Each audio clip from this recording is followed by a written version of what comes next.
to my channel, Be Truly Free, where we're focused on money, mindset, and freedom. So, the downsides of practicing fully laws of attraction. Let's get into it. Welcome back to my channel. Okay, so I wanted to film a quick video regarding the downsides. It's not really downsides of having blind faith, but a couple things you're going to find when you really start adopting this new way of life, a positive energy, and that's all you do, is you're going to start to see people for who they are. Because now we know law of attraction is always working, sowing and reaping is always working. So you're going to start to see people and everything around them, like you're going to start to notice like what they're truly thinking about. Right? And that's going to feel a little bit icky, right? Like to really see even what I was really thinking about, that doesn't feel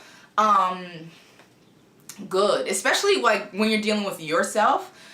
And all I would encourage you to do when that happens, because it's going to happen, you're going to see the pros and the cons of law of attraction really quick, is sit in that for a second, right?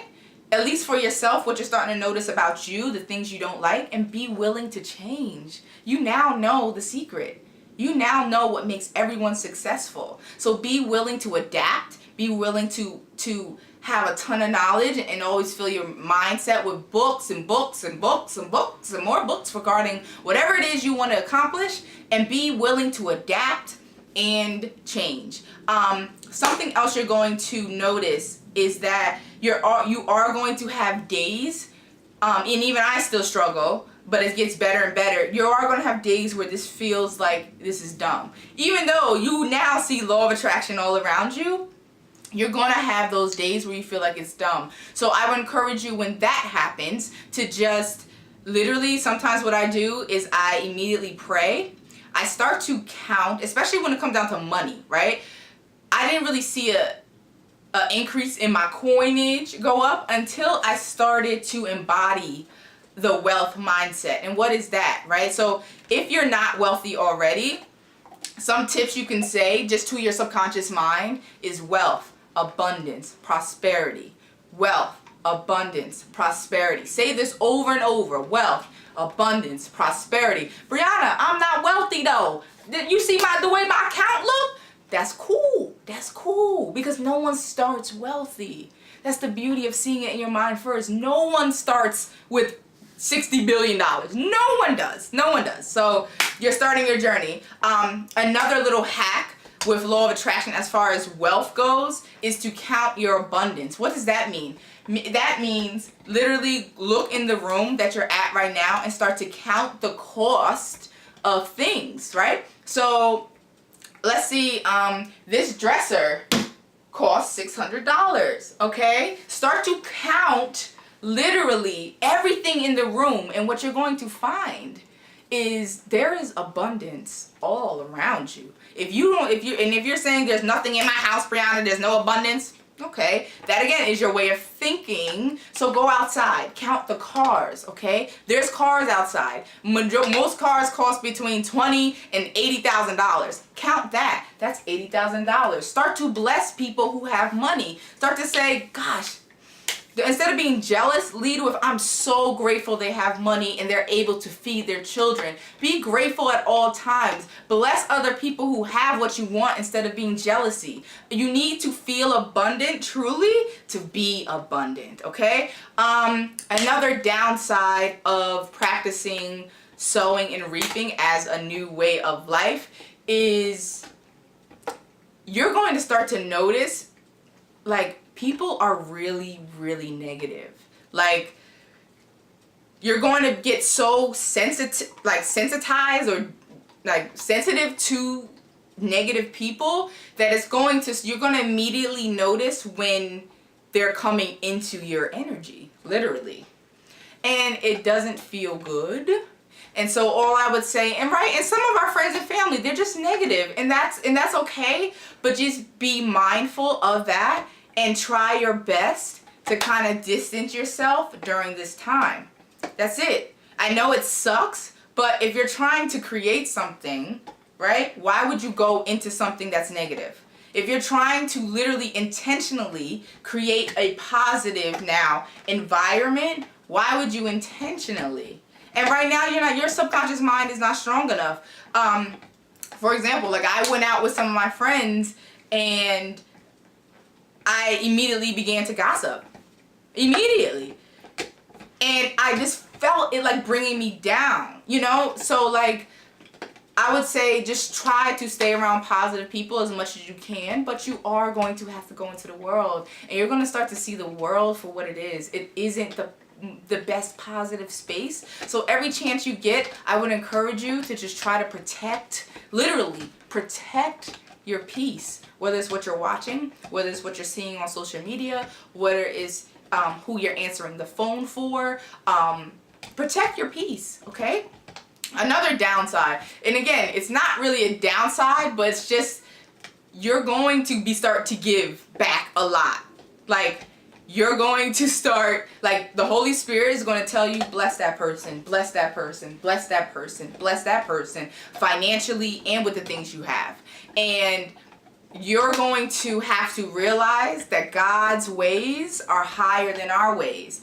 And every time I have given money, clothing, products, whatever it is, it comes back to me tenfold. So you have to be able and have the courage to let go.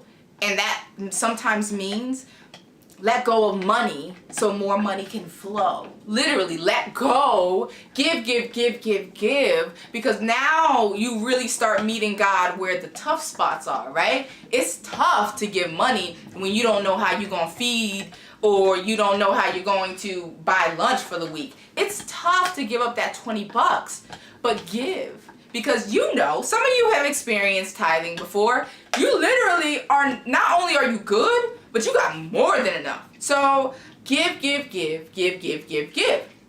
Lastly, the last kind of downside of practicing, and again, it's not a downside, but the last kind of law of attraction is on your goal list, depending on what it is, do not freak out when things start to go wrong and break down and you need this, you need that, because, right, you have to be willing, again, have the courage to accept that things are going to go wrong around you if you want to go to the next level. Okay, so in those moments where things are breaking down, they just can't seem to fix things, you're losing things left and right. You need these things, especially the things on your goal list, right? Like a new car. You need that new car. Just keep in mind, though, that during that time where they're coming to you with all this negative news, I want to encourage you in that moment to be like, thank you so much. You did the best that you can do.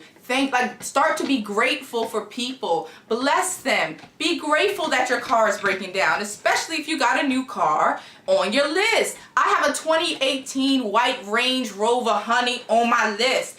I literally cannot, they don't know what's wrong with my car. They don't know what's wrong with my car. I cannot keep it fixed. I've already put $5,000 into it. And I see Range Rovers. I know my Range Rover is coming, for example. Like, I know it's coming. So I keep my car clean, okay? I take care of the car that I have right now because I know the way everything is lining up in my life, my Range Rover is coming. So when my car breaks down, I'm now saying to the people, listen, don't stress. I know why my car is breaking down. Don't stress. You did the most absolute job you could, and I really believe you did. And thank you so much for looking for my car. And deuces. That's it, okay? So thank you so much for joining me today.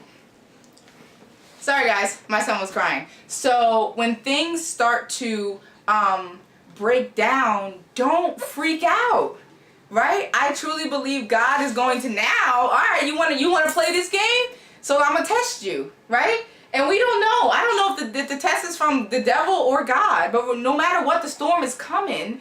So how are you going to show up to life? We all get daily tested. How are we going to choose to show up to life? So I just encourage you, when those tests come and things start to break down and your world just seems like, oh, this is not working, I'm giving up. No. This is expected. You can't ask for things and then want to hold on to everything. That's not how it works, right?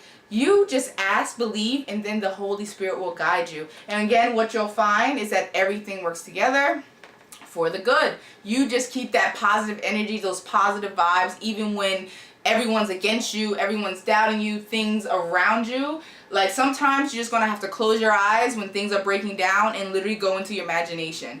You literally you may have to do that, and sometimes I do that because your eyes are is secondary senses, right? So your eyes are only seeing a tiny spectrum of what's really going on. So I encourage you, if you just can't, close your eyes, start thanking God, start just visualizing something that's on that goal list, and put yourself in that space, because again, the subconscious mind does not have a clue what's real or what's fake. So thank you so much for your time.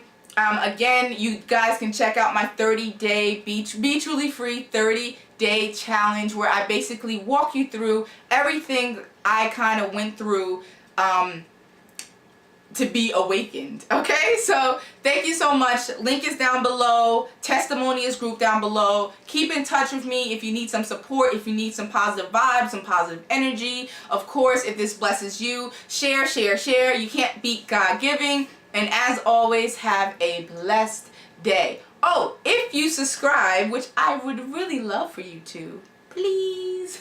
If you subscribe to my channel, don't forget to hit the bell so you can be notified when I post new videos, okay? Thank you so much for your time. I really appreciate it. Have a blessed day.